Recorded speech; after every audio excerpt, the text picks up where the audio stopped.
Hi everyone, this is Martha from The Curious Mystic, and I'm here today for a cosy chat with Philip Permutt, who is a crystal healer and described by the Daily Mail as Britain's leading crystal expert. So thank you for welcoming us to your gorgeous shop. Look at all of these amazing crystals that we're surrounded by. Now I love that you went from being a scientist into doing all of this work. Sounds like there's a fabulous story there, so please do tell us. A long time ago I used to suffer from Crohn's disease, and after a number of resections of the bowel, 1 year I had another resection of the bowel, and after the operation the doctor said it was a great success, but sorry, you can't walk because we've severed the sciatic nerve. Oh gosh. So I wouldn't walk again, and that point in time I got into alternative therapies. So I tried everything.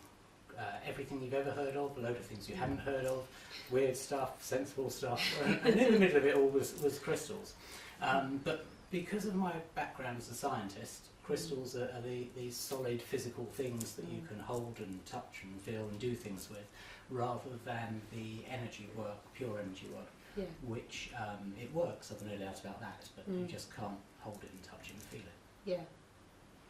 I'll rephrase that. You can hold it and touch it and feel it, but it doesn't appear you can hold it and touch it and feel it. Let's do it like that, yeah. So what happened basically was I was told that I wouldn't walk, and had a whole series of treatments and things, and there were various things along the way. But basically 6 weeks and 2 days later I walked out of the hospital without sticks or anything. And all of the healing, but crystals in particular, just speeded up what the body can do. Because apparently over a period of 10, 20, 30 years, maybe more, sometimes, different nerve pathways in the body will carry the nerve signals and allow a limb to move that can't move. Okay. And it happens occasionally. All by itself, and it just seems that process was speeded up. Amazing. And there were odd things during the process. At one stage I had a drip going into one arm on a sort of wheelie thing, and a big box on the other side having pre-digested food pumping into my heart on another wheelie thing. I always wondered who digested the food, but let's not go there with that. And so I had these two wheelie things, and apparently I'd sort of wheeled myself out on them to the window on the corridor, because in those days you could still smoke in hospital, but only in specific places. And in those days I used to smoke, so. And I was having a cigarette by this window with these two wheelie things holding me up, and a nurse came along, and I thought, she said, "What are you doing here?" And I thought, yeah, that's it, you're going to go on about smoking, aren't you? And she said, "You can't walk, get back to bed." And I thought, actually, I've just walked here. And that was sort of a life-changing moment. And then from then on, I just got better and better and better. And it took a long time, because for about a year afterwards I was convalescing. And then during that time of the convalescing I spent a lot of time playing with crystals. What else are you going to do? And really developing how crystals might work. And after that year, that's when I started being a crystal healer and started seeing clients, buying and selling crystals, and teaching about them. Fabulous. Oh, that's brilliant. So I have here your latest book, which was released on the 18th of September. And in here you talk about crystals being living beings. And I think that a lot of us who love crystals can relate to that idea and kind of feel it in quite a non-defined way. But you give a very specific scientific description of why that's the case in here. Yes. Scientifically or biologically, crystals have to, or anything has to eat, grow and reproduce to be alive. It's a generalisation, but it's not a lot of a generalisation. And there's a really fine line. So if a species eats, grows and reproduces, it's alive and living, and if it doesn't, it's not. Now, there's a line that's drawn in sort of evolutionary terms, and the line is always below bacteria. Okay. So all bacteria are living things. Yeah. You can take some bacteria, you can put it in some gunk in a petri dish, put it in a lab. They will eat the gunk, they will grow, they will reproduce. The problem comes when you look at viruses. Okay. Because viruses have to be in a very, very specific growing environment. And because of that, half of biologists, literally 50%, say that viruses are living, and 50% say they're not living. Okay. So this is really where the line is drawn in science, in scientific terms. Now, viruses do eat, they do grow, they do reproduce, but they have to be in a really specific growing environment. Okay. So a virus that gives you a common cold can't give your budgie-bar a common cold. Okay. Right? Yeah. It has to be Yeah. your common cold, or a human common cold. Yeah. And the virus that your cat has that affects its kidney can't affect your kidney. Yeah. And the virus that your dog has can't go to your cat, and all of that. They're really specific. But not just that, but in us, if you have a virus, if you have a cold, it can't affect your stomach. Okay. Yeah. Yeah, it can Yeah. only affect your lungs. Okay. Because the virus just can't live there. So they do eat, they do grow, they do reproduce, but they must be in a really, really specific growing environment, which is a type of cell. Crystals basically have the same sort of thing, which is they eat. They eat their environment around them. So if you imagine, and this is really a picture, not reality, but if you imagine a big primeval bowl of soup, and for example, quartz is silicon and oxygen, so it's silicon dioxide, and so you get a bit of silicon and a bit of oxygen, they come together, and then you get another bit coming together, and another bit coming together, and literally, as soon as it started and the crystalline structures formed, it starts eating its environment. Okay. And they grow. We know they grow because you get little crystals, you get big crystals. Big crystals were once little crystals. Yeah? Sometimes you get a small cluster. You almost only ever see this in crystals from Arkansas in America. Okay. For some bizarre reason, it's the perfect growing conditions for quartz crystals on the planet, and I've no idea why, but it is. And sometimes you sort of buy a little cluster, put it on your shelf at home, on a table, and a few months later you look at it and it looks a bit different. And sometimes it's different because it's carried on growing. Okay. Because sometimes they have a bit of the rock with them that Okay. they're living on, and it's like them taking a packed lunch with them. Yeah. So they keep eating it. Okay, so if we've got geodes and that kind of thing at home, then they might be changing very, very slightly. Yes, but you won't see it in an amethyst geode Okay. because they're too old.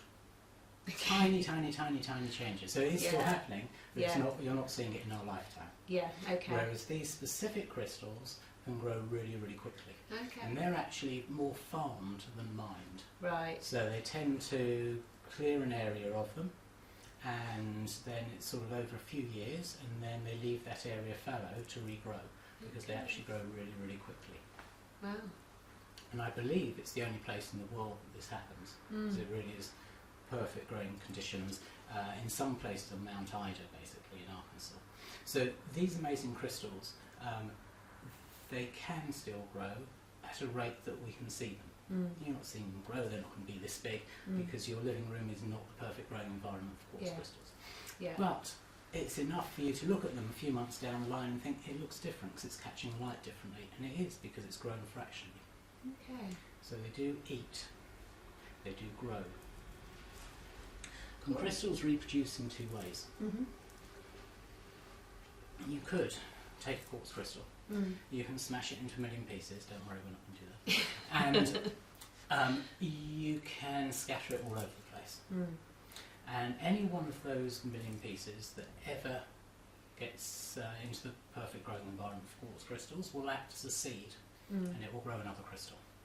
And over the next 4 billion years before this planet disappears into the sun or whatever it's going to do, and we are long gone, these guys are still going to be around. And at various times, every single bit of the planet will be the perfect growing environment for quartz crystals.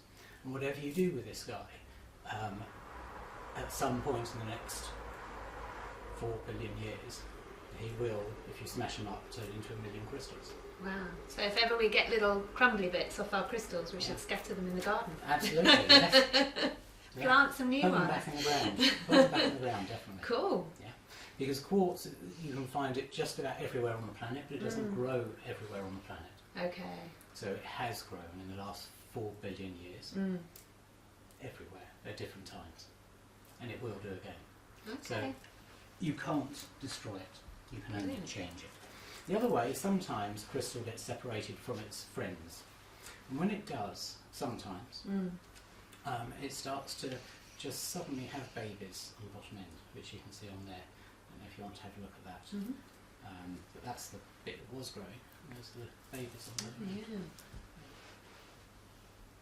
Don't know whether you can see that properly. So crystals eat, grow and reproduce, but they must be in a very specific growing environment. Okay. So for the 50% of biologists who say that viruses are living, they have to accept crystals living. Okay. And it is an ongoing argument. It was an argument when I was at university, which was a little while ago, and it's still going on today. Right. And it's the same proportion of biologists that say that. So nothing's changed. Nothing's changed. No. If a virus is living, a crystal is living. Yeah. And it's just not carbon-based life, it is silicon-based life. Okay. Great. And you talk in this book here, you talk about how stress impacts the body. And so can you give us any tips on how people might use crystals themselves to reduce stress in their lives? Yes, carry them with you the whole time. Carry them with you. And are there any specific ones that are good for well, stress? stress is one of these wonderful things that affects everyone differently. Okay.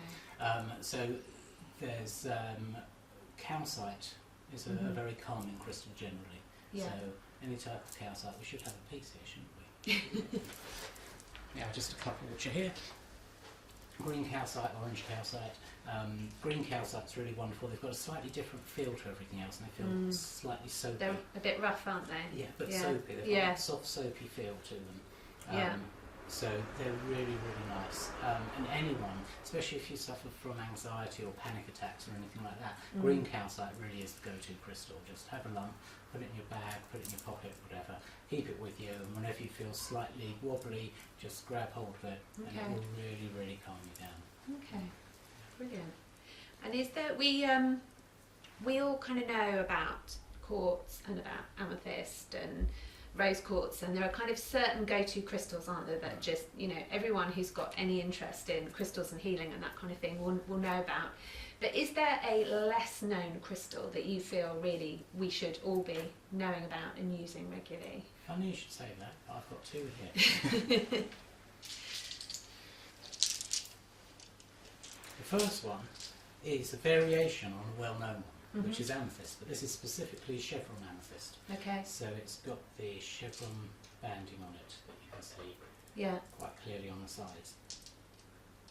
And the thing this is specifically good for is chronic pain relief. Okay. So anyone who suffers with any type of chronic pain, just have a piece of this, and whenever you start to feel that pain, just again hold it. You can hold it to the area of discomfort, hold it to the area of pain, and it will ease it. It won't stop it, but it will take the edge off of it. And everyone who has chronic pain knows that if you can just take the edge off of it, then everything in life becomes bearable. Okay. Yeah. So that's a magic crystal, basically, in that situation.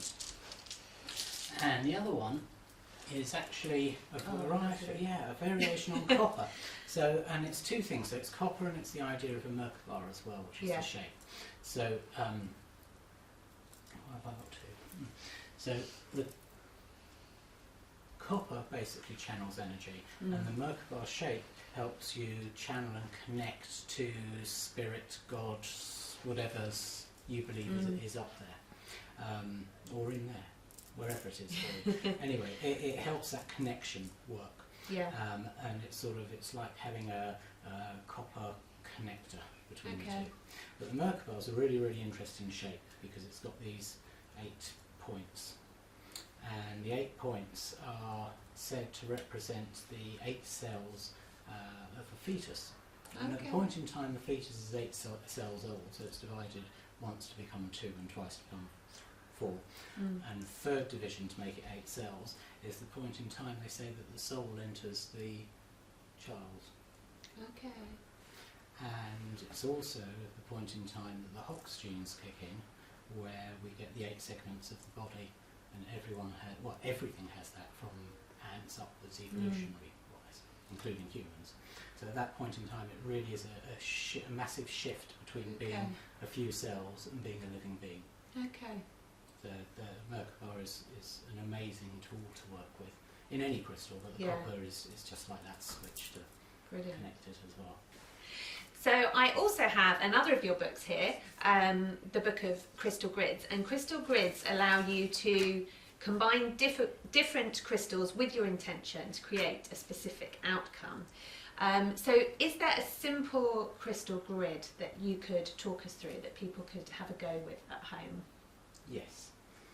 If you pick a crystal to represent anything that you want to focus on, so it's a focus stone. So in this case, if we just take the copper Merkaba again, and if we focus on the idea of making a connection to from your inner self to your guides. Yeah. And then we just place that somewhere. The tray is pretty good for it. And we add 4 small quartz crystals around it. Relative term. And each of these 4 crystals around it are representing a different direction. So firstly, if you can, if you want, you can get a compass out and work out which direction's which, or you can just say, I'm building a map and north is at the top of the map. So here's my map, this is my north at the top of the map. So north represents the heavens and stuff that's up there, things that's not in your control, anything that's beyond your control, basically. And whatever you believe is there, spirits, guides, angels, if you believe none of it and it's just stars and moons and other planets and galaxies and things, that's absolutely fine as well. Whatever you believe is there, just ask that to help you on your focus.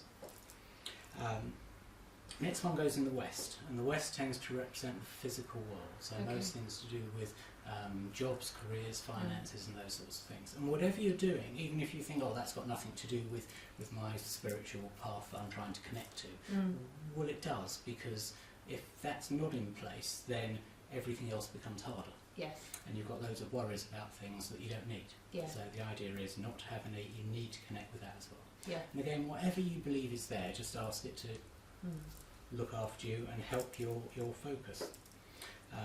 The south represents things which are nurturing, so for most people that's home and family and those sorts of things. And again, whatever you believe is there, just ask it to support it.